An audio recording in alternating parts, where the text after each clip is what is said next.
Bienvenue, chers téléspectateurs d'Afro Info 243. En République démocratique du Congo, l'armée loyaliste rassure la population sur la sécurité. Pas question que l'ennemi puisse prendre la ville d'Egoma. L'armée est déterminée à neutraliser tout mouvement suspect qui osera s'attaquer à la ville d'Egoma, déclare le commandant de la 34e région militaire, le général-major Bruno. Depuis l'annonce fallacieuse du retrait des terroristes du 1-23 et leurs alliés des zones conquises dans les territoires de Rutshuru, de Masisi et Nyiragongo, des zones qui sont censées être sous contrôle des forces régionales de l'EAC, le gouvernement congolais, la société civile et même les mécanismes conjoints de vérification ont dénoncé le non-retrait complet de ces terroristes. Ce jeudi, la société civile du territoire de Nyiragongo a alerté sur la présence des terroristes du 1-23 RDF dans ce territoire où ils auraient installé 2 grandes positions militaires près de Kitotoma, non loin de l'église de la 8e CEPAC, et une autre position vers l'ancien marché de Ruhunda, sous les arbres. La société civile de Nyiragongo alerte l'opinion tant nationale qu'internationale sur le manœuvre qu'effectuent les terroristes du 1-23 RDF depuis l'annonce fantaisiste de leur retrait dans les zones de Kibumba et de Buhumba, a dit Mambo Kawaya, qui est le président de cette structure citoyenne. La société civile de Nyiragongo s'inquiète du renforcement de l'administration civile, notamment les chefs de village, des groupements, les percepteurs et les agents des services de renseignement imposés par la rébellion. Il y a aussi le déploiement des terroristes rwandais dans les entités environnantes de la route nationale sous camouflage de tenue civile, mais armés et se dirigent vers Kitotoma. D'où les questionnements de savoir si ces terroristes comptent relancer la guerre dans les heures qui viennent, car l'appareil ordre ne peut jamais tomber au hasard et s'il n'y a pas l'agenda d'une guerre imminente qui s'y cache derrière, indique toujours Mambo Kawaya en appelant l'armée à agir sans délai. Depuis ce mercredi dans la soirée, les terroristes du 1-23 RDF exigent à la population de quitter le village de Limba et aussi de Kirangame. Et plusieurs cas de violation des droits humains sont enregistrés dans les derniers camps à date et celui d'enlèvement de Wakorinka Sebujisho, qui est l'administrateur du marché central de Kibumba. Le président kenyan William Ruto a appelé les États membres de la communauté de l'Afrique de l'Est et de l'autorité intergouvernementale pour le développement à supprimer les obstacles sur la circulation des personnes, des services, mais aussi de leurs biens, afin de renforcer l'intégration régionale nécessaire à la croissance et au développement durable. Selon lui, il est de la responsabilité des États de la région de supprimer les barrières frontalières qui sont depuis devenues, dénonce-t-il, des barrages routiers et des obstacles à la circulation des personnes, de biens et de services. Le chef de l'État kenyan fait cette déclaration le mardi 2 mai à l'occasion de la publication du rapport sur l'état des migrations de l'Afrique de l'Est de la Corne de l'Afrique. Et ce rapport fournit des suggestions politiques pour relever les défis liés à la promotion des dimensions de mobilité de l'intégration régionale, y compris la migration de main-d'œuvre, de la poursuite des collaborations entre les communautés économiques régionales dans les domaines d'intérêt commun. William Ruto a critiqué les frontières politiques comme étant démodées et source de division et a exhorté la région à travailler ensemble pour construire des ponts d'amitié. Nous ne devons pas accorder de crédibilité aux frontières artificielles qui existent dans notre région et aux produits d'une conférence tenue à Berlin en Allemagne qui a divisé notre continent et nous a attribué des frontières.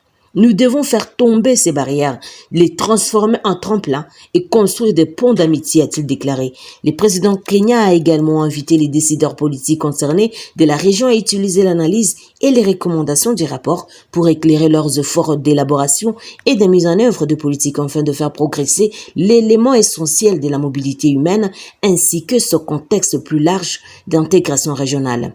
Les rapports réalisés par l'EAC, IGAD et l'OIM est la première analyse complète des dimensions de mobilité de l'intégration régionale couvrant les tendances de la migration, de la mobilité, les commerces et mobilité, la mobilité de la main-d'œuvre, la santé frontalière, les changements climatiques et la mobilité humaine, la réintégration durable, les genres, la gestion intégrée des frontières, la numérisation et les pactes mondiaux pour la migration.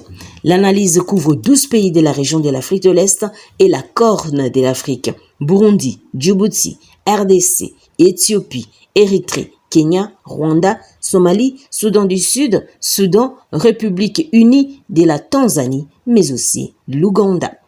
Autre chose, au cours de la plénière du Sénat organisée ce mardi 2 mai 2023, le sénateur Célestin Vunabanzi a indiqué que dans les territoires de Rutshuru, les terroristes du M23, en complicité avec la force militaire de la communauté des États d'Afrique de l'Est, ont instauré une taxe dans l'objectif de rançonner la population et se partagent les recettes récoltées durant la journée. Célestin Vunabanzi a également évoqué la situation de l'insécurité persistante qui bat son plein dans quelques territoires du Nord Kivu, surtout dans la ville de Goma où, selon lui, le banditisme urbain monte en puissance.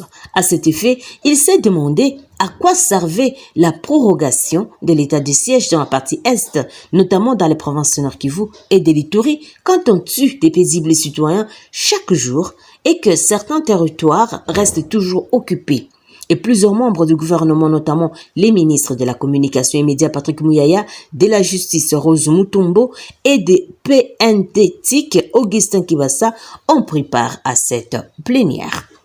Autre nouvelle, au total, 1321 combattants Rayam Tomboki ont été tués en 4 ans, soit depuis l'installation du sous-secteur opérationnel Sokola 2 dans les territoires de Shabunda, nous sommes au Sud Kivu.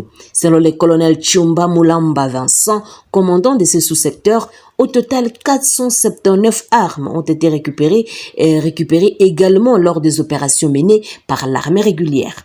Dans une adresse à la presse locale le lundi 1er mai dernier, il a appelé la population de Shabunda à collaborer avec les forces armées de la RDC du Congo pour plus de résultats. Depuis que le sous-secteur Sokola 2 existe ici, nous avons réussi à neutraliser 1321 combattants Rayam Tomboki et 479 armes récupérées. Imaginez si ces combattants avec ces armes étaient encore dans les maquis. Quelle serait la situation sécuritaire aujourd'hui? Un travail est en train d'être fait.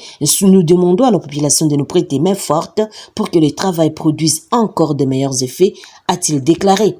Il précise qu'actuellement, l'opération des traques des voleurs à main armée se poursuit à Shabunda Centre. Il essaie de signaler que le groupe armé Rayam Tomboki est parmi les groupes rebelles les plus actifs dans ce vaste territoire des Sud Kivu. Terminons par cette nouvelle. Un total de 127 personnes ont été tuées à ce jour dans des inondations et glissements de terre causés par des pluies diluviennes dans 3 régions du Rwanda, a annoncé mercredi la présidence dans un communiqué.